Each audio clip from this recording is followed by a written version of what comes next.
اللهم صل على سيدنا محمد يا رب صل وسلم دائما أبدا على حبيبك.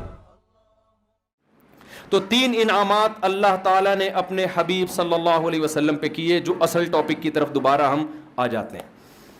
پہلا انعام، آپ یتیم تھے، اللہ نے آپ کو ٹھکانہ دیا.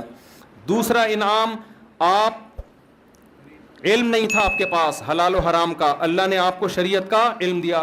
تیسرا، آپ غریب تھے، اللہ نے آپ کو غنی کر دیا. یہاں بھی ایک ٹیکنیکل پوائنٹ، پھر قیام تام کی طرف چلتے ہیں تو ذرا علمی باتیں ہیں نا بیچ میں آ جائیں. دیکھو، غنی کیا ہے اللہ نے. غنی کا مطلب کیا ہوتا ہے؟ ایسا انتظام کر دینا کہ آپ دوسروں کے محتاج نہ رہیں. آج ہمارے یہاں فقیروں کو بھیک دے دے کے اور بگاڑ دیتے ہیں. فقیروں کو بھیک دے دے کے، آپ تحقیق کرو کسی فقیر کے بارے میں، مستحق ہے نا، اس کو اسٹیبل کر دو. اور اگر آپ کو یہ اندازہ ہو جائے یہ کمبخت اسٹیبل ہونا ہی نہیں چاہتا ہے، اس کو لت پڑ گئی ہے، پھر مت دو اس کو. میرا بہت تجربہ ہوا ہے، کوئی نوجوان آیا بھیک مانگ رہا ہے، میں نے کہا کوئی بات نہیں، آپ کو کتنے پیسے چاہیے؟ جی 500 روپے چاہیے. میں نے کہا ہماری مسجد میں فرنٹ ایریا ذرا خراب ہوا ہے، اس کو تھوڑا صفائی کر دو، میں آپ کو 500 روپے دے دوں گا. ایسا غائب ہوا مارکیٹ سے شارٹ. اس کا مطلب یہ پروفیشنل بھکاری ہے. اس کو آپ 500 روپے دے کے غنی کر دو گے. اور زیادہ غنی کی ڈیفینیشن سمجھ میں آئی؟ مالدار ہونا نہیں ہے، غنی مستغنی سے نکلا ہے، بے پرواہ، کسی کی ضرورت نہیں ہے. ہمارے نبی غنی کرتے تھے لوگوں کو اور غنی بننے کی ترغیب دیتے تھے. مشہور واقعہ ہے نا، ایک شخص بھیک مانگنے کے لیے آیا، آپ صلی اللہ علیہ وسلم نے اس کو حکم دیا کہ گھر میں جو کچھ ہے لے کر آؤ. وہ برتن لے کر آیا، اس کو آپ نے بیچا، نیلام کیا، کلہاڑا دیا، کہا جنگلوں سے لکڑیاں کاٹ کے لاؤ بیچو. وہ لائے، 1 درہم کے 2 درہم، 2 کے 4 درہم ہو گئے. تو یہ نبی نے ان کو بھیک نہیں دی بلکہ ان کو کیا کر دیا؟ غنی کر دیا آپ صلی اللہ علیہ وسلم. تو معاشرے میں ایسے لوگوں کو تلاش کیا کریں جو اسٹیبل نہیں ہیں اور ان کو پراپر غنی کرنے کی کوشش کریں. بھیک دے دے کے نوجوانوں کو بگاڑیں مت. وہ سٹے لگا، جب محنت کر کے پیسہ کمائے گا تو سٹوں پہ ضائع نہیں کرے گا، گٹکوں پہ ضائع نہیں کرے گا وہ. تو میں یہ عرض کر رہا تھا، اللہ نے اپنے حبیب صلی اللہ علیہ وسلم پہ 3 انعامات بتائے. یتیم تھے، ٹھکانہ دیا. غریب تھے، غنی کر دیا. اور علم نہیں تھا، اللہ نے آپ کو کیا دیا؟ علم. اللہ نے یہ 3 بڑے بڑے انعامات بیان کر کے اللہ نے نبی صلی اللہ علیہ وسلم کو حکم دیا کہ ان تینوں انعامات کا آپ شکر ادا کریں. ان تینوں انعامات کا آپ کیا کریں؟ شکر ادا. کیسے؟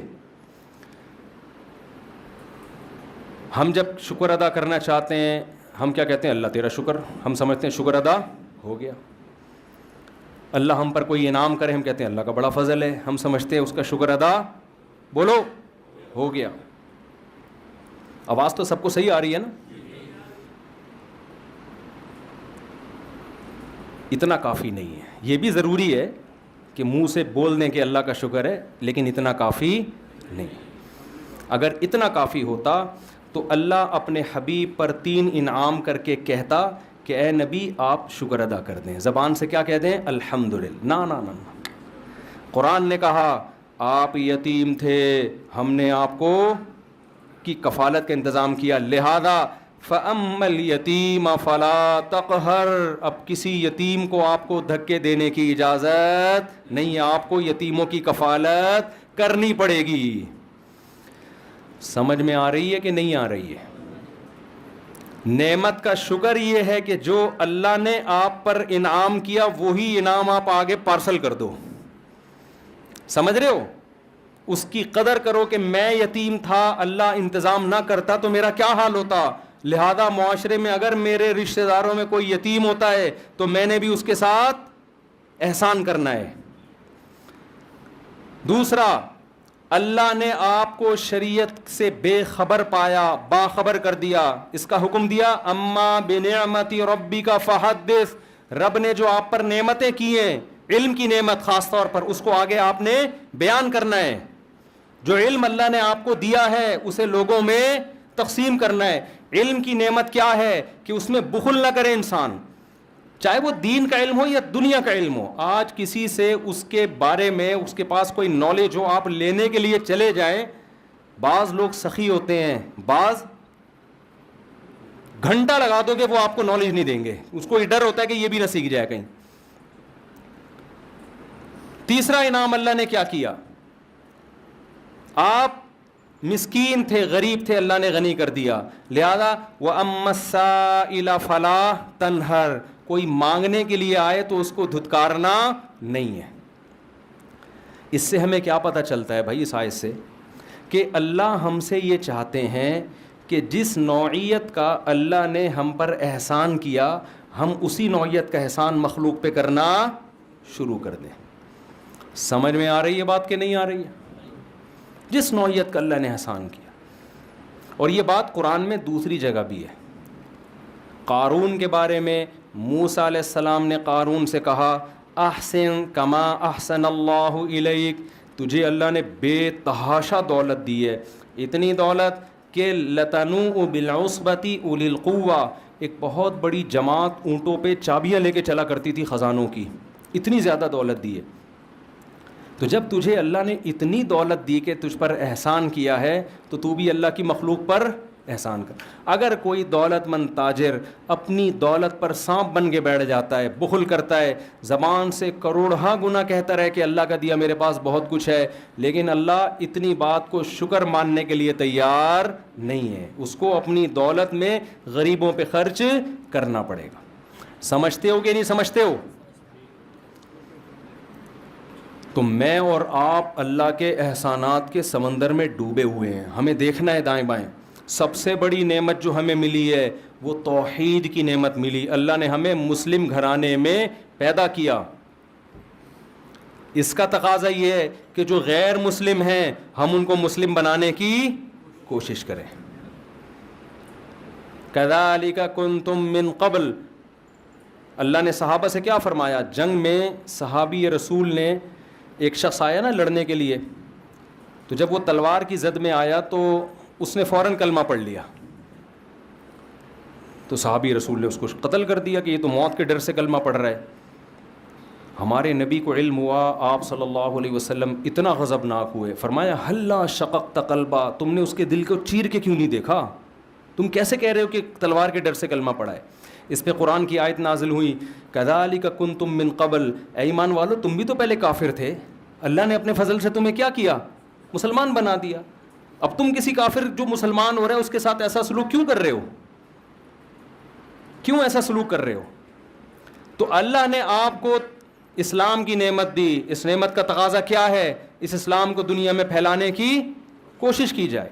اللہ نے آپ کو داڑھی رکھنے کی توفیق دی, اس نعمت کا تقاضا کیا ہے؟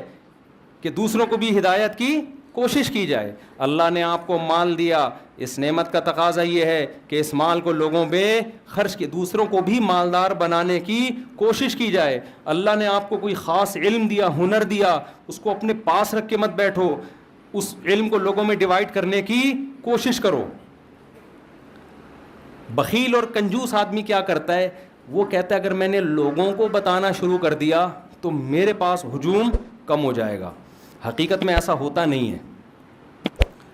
دنیا میں جس کو اللہ نے نعمت دی اس نے ڈیوائڈ کیا ہے نا, تو اس کے پاس اس نعمت کے خزانے بڑھنا شروع ہو جاتے ہیں اور آتے ہیں اس کے پاس خزانے. تو یہ 3 نعمتیں اللہ تعالیٰ نے بیان کی ہیں اور 3 نعمتوں کا شکر بیان کیا. تو ان 3 نعمتوں ہمیں تو ہزاروں اس کے علاوہ بھی ہیں, تو 3 کو تو ہائی لائٹ کیا جا رہا ہے. تو آج سے اس بات کا عزم کریں, محاسبہ کریں, بیٹھیں, دیکھیں کون کون سے انعامات. ہم جو مصیبتیں ان کو تو سوچ رہے ہوتے ہیں, جو انعامات ہیں ان کو نہیں سوچتے. حضرت مولانا اشرف علی تھانوی رحمہ اللہ تعالیٰ کو ڈاکٹر عبدالحی صاحب رحمۃ اللہ تھے غالباً, انہوں نے خط لکھا اپنے شیخ کو نا, پیر و مرشد کو. خط کیا لکھا کہ حضرت یہ پریشانی ہے, یہ ڈاکٹر عبدالحی صاحب کا واقعہ ہے نا, پریشانی ہے, یہ پریشانی ہے, یہ پریشانی, آپ دعا فرمائیں, دعا فرمائیں, یہ پریشانی, یہ پریشانی.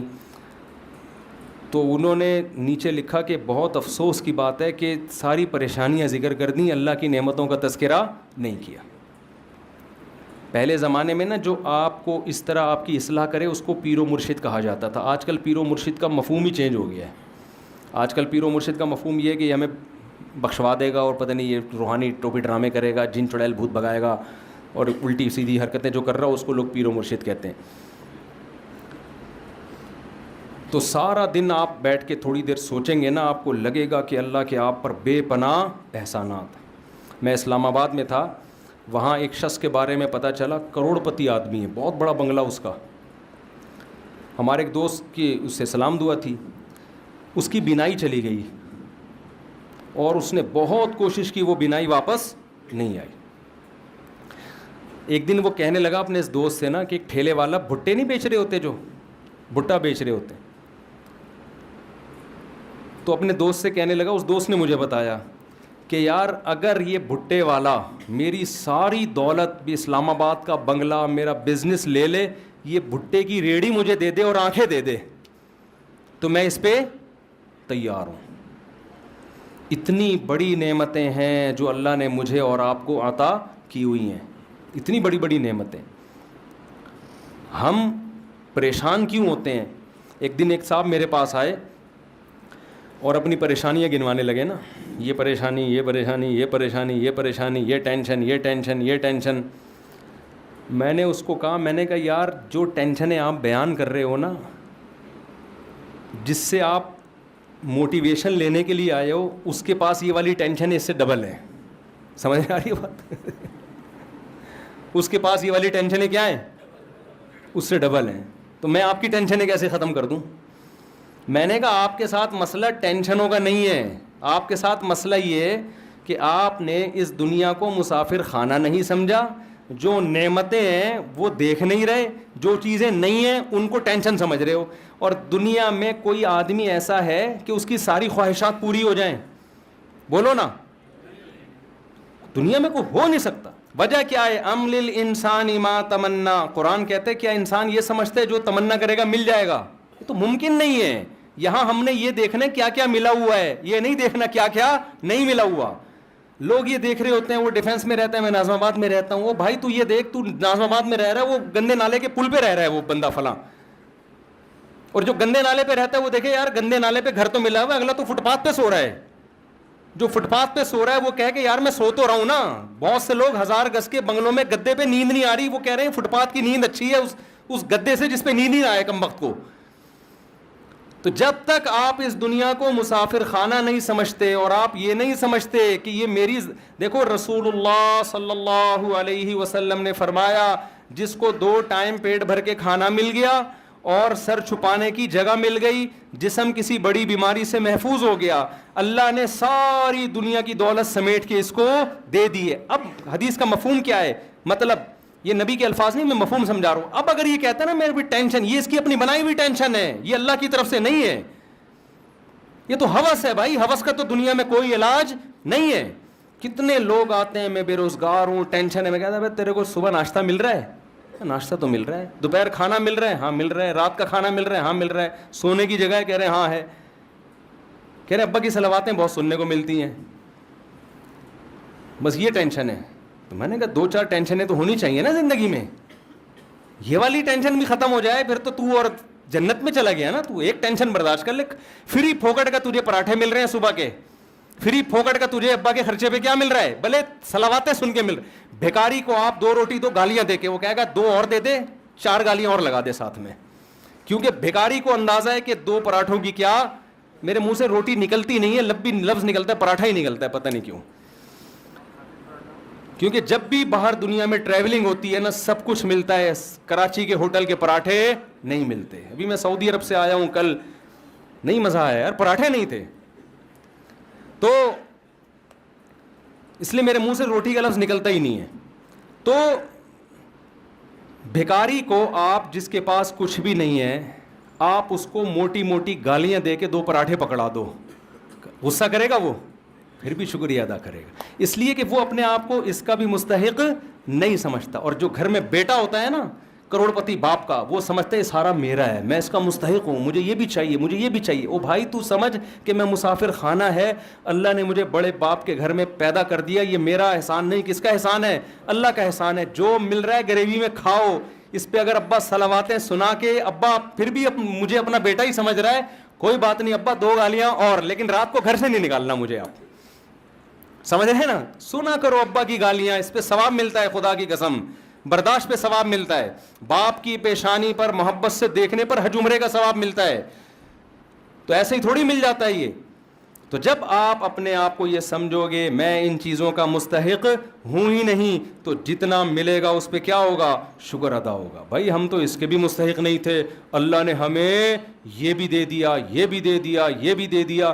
تو ہم تو یہ چیز بتاتے ہیں لوگوں کو کہ بھائی وہ اکثر ایک میں واقعہ سناتا ہوں, بس یہ واقعہ بیان کر کے اپنی بات کو ختم کرتا ہوں. ایک نجومی کے پاس ایک آدمی گیا اور اپنی ہاتھ دکھائی, نجومیوں کو آتا واتا کچھ نہیں ہے لیکن ویسے ہی لوگ چلے جاتے ہیں. تو نجومی نے ہاتھ دیکھ کے کہا کہ بھائی 10 سال تک, وہ غریب آدمی تھا, نجومی نے کہا 10 سال تک تم غریب کے غریب ہی رہو گے. یہ بڑا خوش ہو گیا کہ 10 سال بعد کیا ہوگا, بھارے نیارے ہو جائیں گے.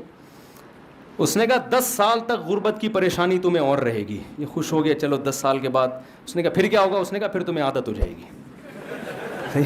پھر کیا ہو جائے گی, عادت ہو جائے گی. تو میں بے روزگاروں سے کہتا ہوں روزگار تلاش کرو, نہیں مل رہا اسی کو انجوائے کرو. آپ بے روزگاری کا جو مزہ ہے وہ روزگار میں نہیں ہے, حقیقت ہے. اس سے برداشت پیدا ہوتی ہے انسان کے اندر. تلاش کرو روزگار, سست بن کے نہ بیٹھ جاؤ. جب کوئی پریشانی آئے, دنیا کیا ہے, مسافر خانہ, فنا ہونے کی. یہاں بڑے بڑے خوشحال لوگ آئے, وہ چلی گئی 96 سال میں یار, ہیں بھائی 96 توپوں کی, 96 میں گئی 98 میں گئی ہے, 96 سال میں 96 توپوں کی سلامی دی گئی ہے اس کو. اب فرض کر لو میں اور آپ, اگر ہم تو برطانیہ کے ویزے کے لیے ترس رہے ہوتے ہیں نا, مل جائے تو بڑے خوش. اس کو ویزا نہیں ملا, برطانیوں کی ماں تھی وہ, برطانیوں کا باپ تھا وہ. ہمیں اگر برطانیہ کا باپ بنا دیا جاتا تو 96 سال کے بعد بھی ہمارا وہی حشر ہونا تھا جو ملکہ برطانیہ کا ہوا ہے. تو یار نتیجہ تو سب کا ایک ہی جیسا ہے نا. پائپ کے منہ میں بیٹھو یا پائپ تمہارے منہ میں ہو, رزلٹ ایک ہی ہے. جب رزلٹ وہی نکل رہے ہیں بھائی اس کا, تو کیا ہے یار, جس نے زیادہ سموسے کھا لیے, جس نے 2 پراٹھے کھا لیے, جس نے نہیں کھایا, جو روزگار ہے, جو بے روزگار ہے, تھوڑے دنوں کی کہانی ہے. رزلٹ کیا ہونے والا ہے, ایک جیسا. قبرستان جایا کرو, ڈیفینس کے تو خاص طور پہ جایا کرو قبرستان. بڑے بڑے لوگ یہاں نیچے دفن ہوتے ہیں, تو جا کے دیکھا کرو یار یہ فلاں کا بنگلہ, یہ فلاں کا بنگلہ. ابھی ایک دفعہ میں جب گلشن اقبال میں رہتا تھا نا پہلے, تو میں گھر تلاش کر رہا تھا گلشن اقبال میں. تو کسی نے مجھے کہا یہاں بڑا وی آئی پی سا قبرستان ہے. میں نے کہا یار قبر میں جانے کے بعد نہیں پتہ چلتا کہ وی آئی پی ہے یا اورنگی ٹاؤن کا قبرستان ہو, گندے نالے کا قبرستان ہو, یا ڈیفینس کا. اندر سے سارے کیا ہوتے ہیں, جتنے کیڑے ایک غریب رکشے والے کی لاش پہ ہوتے ہیں اتنے ہی میرے بھائی معذرت کے ساتھ ڈیفینس والوں کی لاش پہ بھی اتنے ہی کیڑے ہوں گے. تو یہ ڈیفینس آپ لوگ رہتے ہو نا, یہ زیادہ 2 ٹکے کی خدا کی قسم رہو آپ, ایسا نہ چھوڑ کے آپ گندے نالے چلے جاؤ, یہ مطلب نہیں ہے. کیونکہ وہاں جاؤ گے تو جلدی قبرستان جانے کا چانس ہوگا, وہاں ڈینگی وینگی نالوں میں بہت پھیلا ہوا ہے آج کل. تو لیکن حقیقت یہ ہے کہ 2 ٹکے کی ویلیو, ان چیزوں سے دل لگانے کی بالکل کوشش مت کرو. ان کی حیثیت صرف اتنی ہے کہ ٹرین میں آپ سفر کر رہے ہو, آگے اسٹیشن پہ آپ نے اتر جانا ہے, کوئی دروازے پہ لٹک کے جا رہا ہے, کوئی نیچے بیٹھ کے جا رہا ہے, کوئی اکانومی کلاس میں جا رہا ہے, اور کوئی بزنس کلاس میں جا رہا ہے. آگے جا کے سارے کیا ہو جاتے ہیں, دنیا میں تو پھر بھی برابر نہیں ہوتے. بزنس کلاس والے کو ذرا پروٹوکول کے ساتھ لینے کے لیے آئے, لیکن اللہ کے ہاں آگے جا کے سب کا اینڈ کیا ہے, برابر, ختم, فنش. تھوڑے دن کی کہانی ہے. اور یہ ملکہ برطانیہ کا بار بار سوچا کرو یار 96 سال میں کس تو اس کو 96 توپوں کی, میں نے خبر سنی 96 توپوں کی سلامی. یار توپوں کا اتنا خرچہ کرا دیا اس نے. اللہ یہ بھی پوچھے گا یہ تیرے باپ کے پیسوں سے جو یہ توپیں جو ہے نا تیرے اوپر خرچ ہو رہی ہیں, یہ تو قوم کا پیسہ ہے. اللہ پوچھے, اللہ تو ایک ایک چیز کا حساب لے گا کہ 96 تو 1 مہینہ تک تو رہی ہے. کتنے دن جنازہ دفنایا گیا, کتنے دن بعد ہیں پتہ نہیں, 18 دن تک اتنے پھول, اتنے پروٹوکول, اتنے یہ سارا خرچہ ہوا ہے. یہ قبر میں نکلے گا خرچہ. اللہ پوچھے گا انسانوں, ہم وصیت کرتے ہیں ہمیں ایسا پروٹوکول, اول تو ہم کو یہ اتنی بڑی چیز نہیں ہے, اگر بن بھی گئے نہیں بھائی ہمیں نہیں چاہیے. ہمیں حضرت ابو بکر نے کیا وصیت کی تھی, نیا کفن بھی مت دینا. حضرت ابو بکر کی ویلیو تو بہت بڑی تھی نا, لاکھوں مربع میل کے حکمران تھے. عمر پہ حکومت کی ابو بکر نے, جن کے ماتحت عمر اور ابو ہریرہ اور ابن مسعود جیسے لوگوں، کتنا بڑا حکمران ہوگا. وصیت کر رہے ہیں میں جب مر جاؤں تو مجھے پرانے کپڑوں میں دفنانا، نیا کفن مجھے مت دینا. نئے کپڑے زندہ لوگوں کے لیے ہیں، جانے والوں کے لیے نئے کپڑے نہیں ہوتے. وہ سمجھتے تھے بھائی یہ مسافر خانہ ہے. تو غیر مسلموں کی چیزوں سے متاثر مت ہو خدا کا واسطہ. ملکہ برطانیہ سے ہمیں کوئی وہ نہیں ہے، کوئی چڑ نہیں ہے کوئی میرا کلپ بنا دے ملکہ برطانیہ کے خلاف، وہ تو سب کے ساتھ ایسا ہی ہوتا ہے، وہاں جی پروٹوکول ملتا ہے. لیکن میں تو آپ کو اسلام اور غیر اسلام کا فرق بتا رہا ہوں. ملکہ برطانیہ اور اسلام کا فرق نہیں بتا رہا آپ کو، ہماری ملکہ اور ان کی ملکہ کا فرق نہیں. ہمارے ہاں تو ملکائیں جاتی ہیں تو وہ دفنانے کے لیے چیز، ہماری ملکہ تو بے نظیر بھٹو تھی نا. ہمارے ہاں تو ملکہ جاتے ہیں الگ اسٹائل سے ہیں. کوئی بم دھماکے میں جا رہا ہے اس کو کیا پروٹوکول، ضیاء الحق گیا وہ بوٹی بیچارے کی وہ شہادت کے بعد کچھ 2-4 چیزیں ملی ہیں، تو ہم تو ویسے ایسا پروٹوکول دے ہی نہیں سکتے. ہمارے یہاں نیچرل طریقے سے نہیں جاتے لوگ، ٹھیک ہے نا. ہمارے یہاں نیچرل سسٹم ہی نہیں ہے بڑے لوگوں کے جانے کا دنیا سے. ہمارے یہاں کوئی دھماکہ ہوتا ہے وہ چلے گئے جی، اخبار میں آ گئے جی انتقال ہو گیا، کیسے ہوا یہ زیادہ ڈیٹیل میں جاتے ہی نہیں ہماری قوم.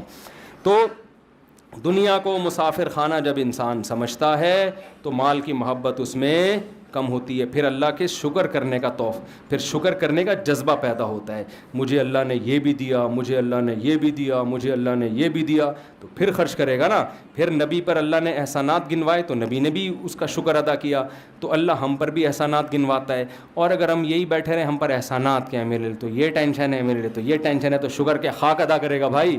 شکر وہی ادا کرتا ہے جو مانتا ہے کہ اللہ کے مجھ پر احسانات ہیں. اور مانتا وہ ہے جو دنیا کو مسافر خانہ سمجھتا ہے، جو یہ سمجھتا ہے کہ میری نیڈ یہ نہیں ہے، میری ضرورتیں یہ نہیں ہیں، مجھے میری ضرورتوں سے بہت زیادہ دے دیے. اللہ تعالی ہم سب کو سمجھنے کی، عمل کی توفیق عطا فرمائے.